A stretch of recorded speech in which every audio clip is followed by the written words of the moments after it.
Hello everyone, आप सबका स्वागत है मेरे यूट्यूब चैनल ई लर्न आईटीआई में। आज फिर से लेकर आए हैं आपके लिए एक इम्पॉर्टेंट वीडियो जो कॉमन क्वेश्चन पूछे जाते हैं मैकेनिकल ट्रेड में। इसके बारे में आज पूरी डिस्कस करेंगे। इम्पॉर्टेंट क्वेश्चन है जो डीआरडीओ या फिर कॉम्पिटिटिव एग्जाम में ज़्यादा पूछे जाने वाले क्वेश्चन है, कॉमन क्वेश्चन। इसी के बारे में हम डिस्कस करेंगे आज के क्लास में। तो वीडियो को अंत तक जरूर देखें ताकि आपको बहुत आसानी हो स्टडी करने में। तो स्टार्ट करते हैं आज का जो हमारा वीडियो डीआरडीओ सप्टम 10 मैकेनिकल ट्रेड के ऊपर ही आपको पूरा इंपॉर्टेंट क्वेश्चन सॉल्व करके दिए जाएंगे। स्टार्ट करते हैं आज का जो हमारा वीडियो है। पहला क्वेश्चन है, which machine tool is known as the mother machine tool. जो क्वेश्चन है पूछा गया है कि किस मशीन टूल को मदर मशीन टूल के रूप में जाना जाता है। मतलब क्वेश्चन में यही पूछा गया है कि किस मशीन को मदर ऑफ मशीन के रूप में जाना जाता है, यही क्वेश्चन में पूछा है। इसके लिए पहला ऑप्शन है ड्रिल मशीन, दूसरा मिलिंग मशीन, तीसरा लेथ मशीन, चौथा ऑप्शन है नॉन ऑफ द अबव। तो जो क्वेश्चन में पूछा गया था कि कौन से मशीन को मदर ऑफ मशीन के रूप में जाना जाता है, तो इसका जो सही आंसर है option number C, lathe machine. Next question, which types of surface is produce by turning operation in the lathe machine. Lathe machine के ऊपर टर्निंग ऑपरेशन करते समय कौन से सरफेस निर्माण होता है, यही क्वेश्चन में पूछा गया है। इसके लिए पहला ऑप्शन है फ्लैट सरफेस, दूसरा सिलेंड्रिकल सरफेस, तीसरा टेपर सरफेस, चौथा ऑप्शन है नॉन ऑफ द अबव। तो जो क्वेश्चन है पूछा गया था कि लेथ मशीन में टर्निंग ऑपरेशन द्वारा किस प्रकार की सतह का निर्माण किया जाता है, तो इसका जो सही आंसर है option number B, cylindrical surface. Next question, what is the necessary condition for turning. Turning के लिए आवश्यक कंडीशन क्या है, यही क्वेश्चन में पूछा है। जैसे कोई भी लेथ मशीन के ऊपर हम टर्निंग ऑपरेशन करते हैं उसके लिए आवश्यक कंडीशन क्या होनी चाहिए, यही क्वेश्चन में पूछा गया है। इसके लिए पहला ऑप्शन है material of workpiece should be harder than the cutting tool. मतलब जो पहला ऑप्शन है material of workpiece should be harder, मतलब कटिंग टूल से मटेरियल हार्ड होना चाहिए। या फिर दूसरा ऑप्शन है cutting tool should be harder than the material of workpiece, मतलब जॉब से कटिंग टूल हार्ड होना चाहिए। या फिर तीसरा ऑप्शन है hardness of the cutting tool and material of piece should be same, मतलब कटिंग टूल का हार्डनेस और जॉब का मटेरियल का हार्डनेस सेम होना चाहिए। या फिर चौथा ऑप्शन है नॉन ऑफ द मेंशन।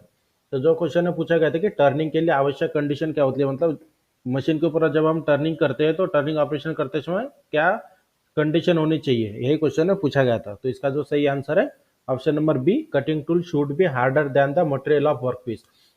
मतलब कटिंग टूल का जो मटेरियल है उसका मटेरियल जॉब के मटेरियल से हार्ड होना चाहिए, तभी वो कोई जॉब को कट करता है। नहीं तो कोई भी जॉब के ऊपर अगर दोनों का हार्डनेस सेम रहा तो कट नहीं करता है। Next question, traversing of tool parallel to the axis of the job is term as. जो क्वेश्चन में पूछा गया है कि जॉब की एक्सिस के समांतर टूल के ट्रैवर्सिंग को क्या कहा जाता है, यही क्वेश्चन में पूछा है। इसके लिए पहला ऑप्शन है क्रॉस फीड, दूसरा लॉन्गिट्यूडनल फीड, तीसरा both cross feed and traversing feed, और चौथा ऑप्शन है नॉन ऑफ द मेंशन। जो क्वेश्चन में पूछा गया है कि जॉब की एक्सिस के समांतर टूल के ट्रैवर्सिंग को क्या कहा जाता है, तो इसका जो सही आंसर है option number B, longitudinal feed. Longitudinal feed मतलब जब हम लेथ मशीन में कैरेज की सहायता से फीड देते हैं उसे बोला जाता है longitudinal feed. Next question, which types of feed is needed in facing operation. Facing operation करते समय किस प्रकार के फीड की आवश्यकता होती है, यही क्वेश्चन में पूछा गया है। इसके लिए पहला ऑप्शन है लॉन्गिट्यूडनल फीड, मतलब कैरेज की सहायता से जो दिया जाता है।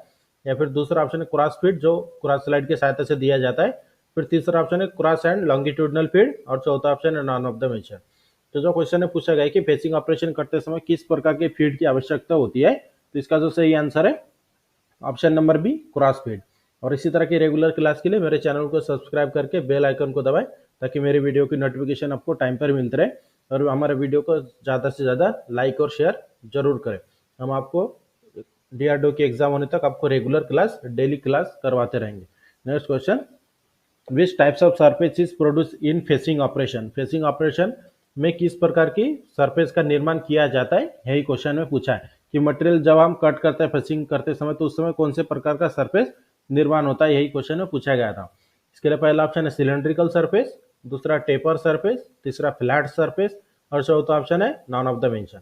जो क्वेश्चन में पूछा गया था कि फेसिंग ऑपरेशन जब हम करते हैं तो उस समय जब फेसिंग ऑपरेशन करते समय जो मटेरियल कट करने के बाद जो सरफेस तैयार होता है वो कौन सा सरफेस तैयार होता है, यही क्वेश्चन में पूछा गया था। तो इसका जो सही आंसर है option number C, flat surface. Next question, which types of feed is needed in turning operation. Turning operation में किस प्रकार की फीड की आवश्यकता होती है। जैसे हमें लेथ मशीन पर के ऊपर टर्निंग करना है तो उस समय हमें कौन से फीड की आवश्यकता होती है, यही क्वेश्चन में पूछा है। इसके लिए पहला ऑप्शन है लॉन्गिट्यूडनल फीड जो कैरेज के सहायता से दिया जाता है।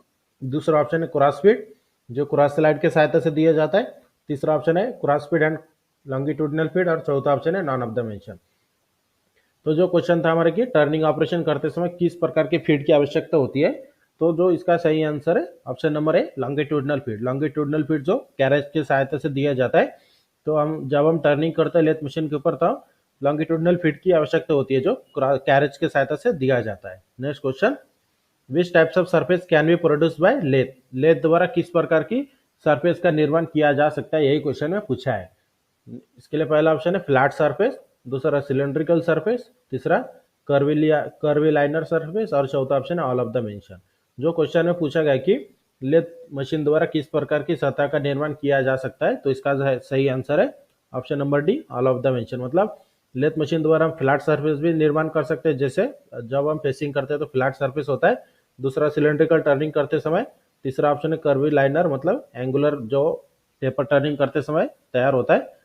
तो इस तरह से हम तीनों भी सरफेस तैयार कर सकते हैं लेथ मशीन पर। Next question, which types of lathe is also known as centre lathe. तो ये क्वेश्चन में पूछा गया कि निम्नलिखित में से किस प्रकार के सेंटर को किस प्रकार के लेथ को सेंटर लेथ भी कहा जाता है। तो इसके लिए पहला ऑप्शन है इंजन लेथ, दूसरा बेंच लेथ, तीसरा रूम लेथ और चौथा ऑप्शन है कैप्स्टन लेथ। तो यहाँ पर जो रूम लेथ बोला गया है तो यहाँ ये हमारा टूल रूम लेथ होता है। तो जो क्वेश्चन में पूछा गया था कि किस प्रकार के लेथ को सेंटर लेथ भी कहा जाता है, तो इसका सही आंसर है option number A engine lathe. Next question, which on the following is a special purpose lathe. निम्नलिखित में से कौन सा एक विशेष प्रयोजन लेथ है, यही क्वेश्चन में पूछा है। इसके लिए पहला ऑप्शन है पॉलिशिंग लेथ, दूसरा सेंटरिंग लेथ, तीसरा स्पिनिंग लेथ, चौथा ऑप्शन है नॉन ऑफ द मेंशन। तो जो क्वेश्चन में पूछा गया था कि निम्नलिखित में से कौन सा एक विशेष प्रकार का मतलब स्पेशल पर्पज लेथ है, तो इसका सही आंसर है option number D none of the mention. Next question, which on of the following is the example of a speed lathe. निम्नलिखित में से कौन सा स्पीड लेथ का एक उदाहरण है, यही क्वेश्चन में पूछा है। इसके लिए पहला ऑप्शन है व्हील लेथ, दूसरा पॉलिशिंग लेथ, तीसरा गैप बेड लेथ, चौथा ऑप्शन है ऑल ऑफ द मेंशन। तो जो क्वेश्चन में पूछा गया था कि निम्नलिखित में से कौन सी फीड लेथ का एक उदाहरण है, स्पीड लेथ का एक उदाहरण है, तो इसका सही आंसर है option number B polishing lathe. Next question, lathe can be classified on the basic of. जो क्वेश्चन है पूछा गया कि लेथ को रिक्त स्थान के आधार पर वर्गीकृत किया जा सकता है। अगर लेथ मशीन की क्लासिफिकेशन करना है तो किसके आधार पर किया जाता है, यही क्वेश्चन में पूछा है।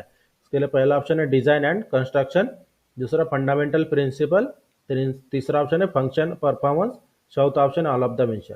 तो जो क्वेश्चन में पूछा गया था कि लेथ मशीन को रिक्त स्थान के आधार पर क्लासिफाइड किया जा सकता है, तो इसका सही आंसर है option number A design and construction. Design और निर्माण के आधार पर लेथ मशीन को क्लासिफाई किया जाता है। Next question, which on of the following is fitted on the bed. जो क्वेश्चन में पूछा गया कि लेथ निम्नलिखित में से कौन सा बेड पर लगे होते हैं, यही क्वेश्चन में पूछा गया कि निम्नलिखित में से लेथ मशीन का कौन सा पार्ट बेड पर लगा होता है, यही क्वेश्चन में पूछा है। इसके लिए पहला ऑप्शन है हेड स्टॉक, दूसरा टेल स्टॉक, तीसरा head stock and tail stock both, और चौथा ऑप्शन है नॉन ऑफ द मेंशन। तो जो क्वेश्चन में पूछा गया था कि लेथ मशीन के जो बेड होते हैं बेड पर कौन कौन सा पार्ट फिट होता है निम्नलिखित में से, तो इसका सही आंसर है option number C head stock and tail stock. Head stock और टेल स्टॉक दोनों भी बेड के ऊपर ही फिट होते हैं। Next question, in which types of bed length of guide rail is bound to the depth of the casting. जो question में पूछा गया कि किस प्रकार के बेड में गाइड रेल की लंबाई ढलाई की गहराई तक बंदी होती है। इसके लिए पहला ऑप्शन है ट्रू स्लैंट बेड, दूसरा फ्लैट बेड, तीसरा कन्वेंशनल बेड, चौथा ऑप्शन है नॉन ऑफ द मेंशन। जो क्वेश्चन में पूछा गया था कि किस प्रकार के बेड में गाइड रेल की लंबाई ढलाई की गहराई तक बंदी होती है, तो इसका जो सही आंसर है option number B flat bed. Next question, which are of the following are the advantage of cone pulley drive. निम्नलिखित में से कौन से कोन पुली ड्राइव का एडवांटेज है, यही क्वेश्चन में पूछा है। इसके लिए पहला ऑप्शन है इजी टू मेंटेन मतलब मेंटेन करना इजी होता है, दूसरा ऑप्शन है can take up heavy load मतलब ये हेवी लोड ले सकता है, तीसरा ऑप्शन है positive drive when the back gear in the engagement, और चौथा ऑप्शन है ऑल ऑफ द मेंशन। तो जो क्वेश्चन में पूछा गया था कि निम्नलिखित में से कौन से कोन पुली ड्राइव का एडवांटेज है, तो इसका आंसर है option number D all of the mention. मतलब इसमें जो 3 ऑप्शन आपको दिखाया गया है हैंडल करना अच्छा होता है, आसान होता है, हेवी लोड ले सकता है, उसके बाद तीसरा ऑप्शन था positive drive when the back gear engagement, मतलब बैक गियर को भी हम एंगेज कर सकते हैं। ये पूरा काम कोन पुली ड्राइव का एडवांटेज है। Next question, what happen during the overload in the cone pulley में अगर ओवरलोड आ गया तो उस समय क्या होता है, यही क्वेश्चन में पूछा गया है। तो इसके लिए पहला ऑप्शन है, तो जो यहाँ पर कोन पुला पूछा गया तो ये कोन पुली गियर हेड स्टॉक है, इसके बारे में क्वेश्चन है। इसके लिए पहला ऑप्शन है number of the step is cone pulley increase, मतलब इसकी स्टेप बढ़ जाती है। दूसरा ऑप्शन बेल्ट स्लिप ऑफ, मतलब बेल्ट स्लिप हो जाता है। या फिर तीसरा ऑप्शन है कुछ नहीं होता। और चौथा ऑप्शन है ऑल ऑफ द मेंशन। तो जो क्वेश्चन में पूछा गया था कि कोन पुली हेड स्टॉक में अगर मान लीजिए कि अधिक हेवी मतलब ओवरलोड आ जाता है तो उस समय क्या होता है, तो इसका आंसर है option number B, belt slip हो जाता है। Next question, cone pulley drive without back gear arrangement means, मतलब जो क्वेश्चन में पूछा गया है कि बैक गियर व्यवस्था के बिना कोन पुली ड्राइव का अर्थ क्या होता है, यही क्वेश्चन में पूछा है। इसके लिए पहला ऑप्शन है बैक गियर इन, मतलब बैक गियर एंगेज। दूसरा ऑप्शन है बैक गियर आउट, मतलब बैक गियर डिसएंगेज। तीसरा ऑप्शन है बैक गियर न्यूट्रल, मतलब बैक गियर न्यूट्रल पोजीशन में। या फिर चौथा option non of the mention. तो जो क्वेश्चन में पूछा गया था कि कोन पुली हेड स्टॉक में अगर हम बैक गियर को ना लगाए तो उसे क्या बोला जाता है, तो इसका जो सही आंसर है option number B, back gear out, मतलब back gear disengage. Next question, which one of the following is mounted on the bush bearing, निम्नलिखित में से कौन सा बुश बेरिंग पर लगा होता है, यही क्वेश्चन में पूछा है। इसके लिए पहला ऑप्शन है स्पीड मोटर, दूसरा स्पिंडल, तीसरा both spindle and speed motor, चौथा ऑप्शन है नॉन ऑफ द मेंशन। तो जो ये क्वेश्चन में पूछा गया था ये लेथ मशीन के बारे में ही क्वेश्चन है कि लेथ मशीन में निम्नलिखित में से कौन सा बुश बेरिंग पर लगा होता है, तो इसका सही आंसर है option number B, spindle. Spindle के दोनों तरफ बेरिंग लगे होते हैं। Next question, the back gear unit has a shaft which carrier, रिक्त स्थान। जो क्वेश्चन में पूछा गया कि बैक गियर यूनिट में एक शाफ्ट होता है जो रिक्त स्थान को वहन करता है, मतलब ड्राइव करता है। इसके लिए पहला ऑप्शन है गियर, दूसरा पिनियन, तीसरा गियर एंड पिनियन दोनों भी, और चौथा ऑप्शन है नॉन ऑफ द मेंशन। तो जो क्वेश्चन में पूछा गया था कि बैक गियर यूनिट में एक शाफ्ट होता है जो रिक्त स्थान को वहन करता है, तो इसका सही आंसर है option number A, back gear. Option number C, gear and pinion both, मतलब गियर और पिनियन दोनों को भी। Next question, the axis of the back gear is रिक्त स्थान to the axis of the main spindle. तो जो क्वेश्चन में पूछा गया है कि बैक गियर की एक्सिस मुख्य स्पिंडल की एक्सिस के लिए रिक्त स्थान है। इसके लिए पहला ऑप्शन है पैरेलल, दूसरा परपेंडिकुलर, तीसरा at any angle other than 0 से 90 डिग्री, और चौथा ऑप्शन है नॉन ऑफ द मेंशन। तो जो क्वेश्चन में पूछा गया था कि बैक गियर की एक्सिस मुख्य स्पिंडल की एक्सिस के लिए रिक्त स्थान होता है, तो इसका सही आंसर है ऑप्शन नंबर ए, पैरेलल होता है। Next question, it is a box section with a top cover which of the following part of lathe above sentence is true. जो क्वेश्चन में पूछा गया कि यह एक शीर्ष कवर वाला एक बॉक्स अनुभाग है उपरोक्त वाक्यों में लेथ मशीन का निम्नलिखित में से कौन सा भाग यह सत्य है। इसके लिए पहला ऑप्शन है कोन पुली ड्राइव, दूसरा ऑल गियर ड्राइव, तीसरा कैरेज, चौथा ऑप्शन है नॉन ऑफ द मेंशन। तो जो क्वेश्चन में पूछा गया था कि इसमें हम थोड़ा क्वेश्चन को सिंपल कर देते हैं। गियर बॉक्स के ऊपर जो हमारा कोन पुली हेड स्टॉक के ऊपर गियर बॉक्स के ऊपर जो कवर होता है जिससे गियर ढके होते हैं, तो इसके बारे में ये क्वेश्चन पूछा गया था। तो इसका जो सही आंसर है option number B, all gear drive. Next question, sliding gear may be mounted on रिक्त स्थान इंटरमीडिएट शाफ्ट। जो क्वेश्चन में पूछा गया है कि स्लाइडिंग गियर्स को रिक्त स्थान इंटरमीडिएट शाफ्ट पर लगाया जा सकता है, तो इसके लिए पहला ऑप्शन है ओनली वन, दूसरा ओनली टू, तीसरा ऑप्शन है ओनली टू और मोर देन टू, मतलब दो या फिर दो से ज्यादा, या फिर चौथा ऑप्शन है नॉन ऑफ द मेंशन। तो जो क्वेश्चन में पूछा गया था कि स्लाइडिंग गियर्स को रिक्त स्थान इंटरमीडिएट शाफ्ट पर लगाया जा सकता है, तो इसका जो सही आंसर है ऑप्शन नंबर सी, दो या फिर दो से अधिक। Next question, which one of the following operators the force of the sliding gears, निम्नलिखित में से कौन स्लाइडिंग गियर्स के फोर्स को संचालित करता है, यही क्वेश्चन में पूछा है। इसके लिए पहला ऑप्शन है लीवर, दूसरा स्पिंडल, तीसरा क्लच, चौथा ऑप्शन है नॉन ऑफ द अबव। तो जो क्वेश्चन में पूछा गया था कि निम्नलिखित में से कौन स्लाइडिंग गियर्स के फोर्स को संचालित करता है, तो इसका सही आंसर है option number A, lever. Next question, what is the purpose of having wave in all gear drive. All gear drive में वेव रखने का उद्देश्य क्या है, यही क्वेश्चन में पूछा है। इसके लिए पहला ऑप्शन है फॉर स्टिफनिंग, दूसरा ऑप्शन है फॉर टेकिंग शाफ्ट बेयरिंग, तीसरा ऑप्शन है for stiffening and taking shaft bearing both, चौथा ऑप्शन है नॉन ऑफ द अबव। तो जो क्वेश्चन में पूछा गया था कि ऑल गियर ड्राइव में बेब्स रखने का उद्देश्य क्या है, तो इसका सही आंसर है option number C, for stiffening and taking shaft bearing both, मतलब शाफ्ट बेयरिंग दोनों को सख्त रखने और लेने के लिए इसका उपयोग किया, इसका उद्देश्य होता है। Next question, which one of the following is not true regard the all gear drive, all gear drive के बारे में निम्नलिखित में से कौन सा कथन सही नहीं है, यही क्वेश्चन में पूछा है। इसके लिए पहला ऑप्शन है the headstock having all gear drive is known as all gear headstock, दूसरा ऑप्शन है the nose of the spindle is designed to accommodate the work holding device, तीसरा ऑप्शन है the nose of the spindle is inside the headstock casting, चौथा option है none of the mention, मतलब none of the mention, मतलब ऊपर में से कोई भी नहीं। तो जो क्वेश्चन में पूछा गया था कि ऑल गियर ड्राइव के बारे में निम्नलिखित में से कौन सा कथन सही नहीं है, तो इसका जो सही आंसर है option number C, the nose of the spindle is inside the headstock casting, मतलब स्पिंडल की नोज हेडस्टॉक कास्टिंग के अंदर होता है, ये बाइक का सही नहीं है।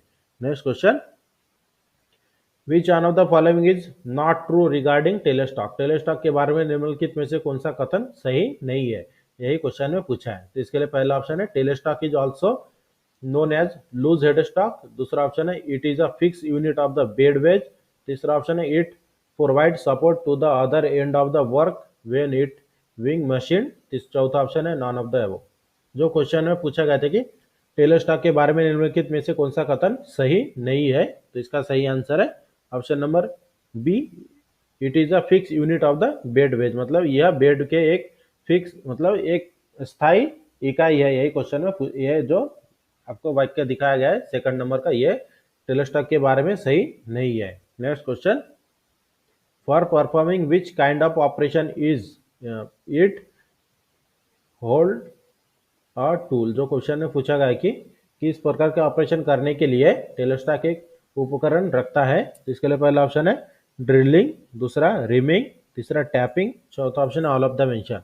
जो क्वेश्चन हमारा था कि for performing which kind of operation it tailstock hold a tool, मतलब कौन से प्रकार के ऑपरेशन परफॉर्म करते समय टेलेस्टॉक कटिंग टूल को पकड़ता है, यही क्वेश्चन में पूछा गया था। तो इसका जो सही आंसर है option number D, all of the mention, मतलब टेलेस्टॉक के सहायता से हम ड्रिलिंग भी कर सकते हैं, रिमिंग भी कर सकते हैं और टैपिंग भी कर सकते हैं। Next question, the body of the tailstock can be adjusted by clamping with the help of रिक्त स्थान, जो क्वेश्चन में पूछा गया कि टेलेस्टॉक की बॉडी को रिक्त स्थान की मदद से क्लैंपिंग करके एडजस्ट किया जा सकता है। इसके लिए पहला ऑप्शन है बोल्ट, दूसरा प्लेट, तीसरा बोल्ट एंड प्लेट, चौथा ऑप्शन है नॉन ऑफ द मेंशन। जो क्वेश्चन था कि हमारा टेलेस्टॉक की बॉडी को रिक्त स्थान की मदद से क्लैंपिंग करके एडजस्ट किया जा सकता है, तो इसका आंसर है ऑप्शन नंबर सी, बोल्ट और प्लेट दोनों भी। Next question, which one of the following tool material is not suitable for small diameter, जो क्वेश्चन है कि निम्नलिखित में से कौन सा टूल मटेरियल छोटे व्यास के लिए उपयुक्त नहीं है। इसके लिए पहला ऑप्शन है कास्ट कार्बन स्टील, दूसरा कार्बाइड, तीसरा कार्बन एंड कार्बाइड बोथ, चौथा ऑप्शन है नॉन ऑफ द मेंशन। जो क्वेश्चन में पूछा गया कि निम्नलिखित में से कौन सा टूल मटेरियल छोटे डायमीटर के जॉब के लिए उपयुक्त नहीं है, तो इसका सही आंसर है option number B, carbide. Next question, offset of the tailstock is done for रिक्त स्थान, जो क्वेश्चन है पूछा गया कि offset of the tailstock is done for रिक्त स्थान, तो टेलेस्टॉक का ऑफसेट रिक्त स्थान करने के लिए किया जाता है, यही क्वेश्चन में पूछा गया है। टेलेस्टॉक का जो ऑफसेट हम करते हैं, तो ऑफसेट कौन से कारण की वजह से हम ऑफसेट करते हैं, यही क्वेश्चन में पूछा है। तो इसके लिए पहला ऑप्शन है टेपर टर्निंग करने के लिए, दूसरा स्ट्रेट टर्निंग करने के लिए, तीसरा ऑप्शन है टेपर टर्निंग और स्ट्रेट टर्निंग करने के लिए, या फिर चौथा ऑप्शन है नॉन ऑफ द मेंशन। तो हमारा जो क्वेश्चन में पूछा गया था कि टेलेस्टॉक जो हम ऑफसेट करते हैं, तो ऑफसेट किसके कारण से किया जाता है, तो इसका जो सही आंसर है ऑप्शन नंबर ए, टेपर टर्निंग करने के लिए टेलेस्टॉक को ऑफसेट किया जाता है। इस तरह से हमारा जो क्लास था आज का DRDO सब 10 mechanical trade theory mock test, तो इसमें हमने आपको इंपॉर्टेंट 30 क्वेश्चन सॉल्व करके दिया, जो बहुत ही कॉमन क्वेश्चन है मैकेनिकल ट्रेड के लिए। और इसी तरह के रेगुलर क्लास के लिए मेरे चैनल को सब्सक्राइब करके बेल आइकन को दबाएं, ताकि मेरी वीडियो की नोटिफिकेशन आपको टाइम पर मिलते रहे। वीडियो अच्छी लगी तो हमारे चैनल को सब्सक्राइब करके शेयर करें और लाइक जरूर करें।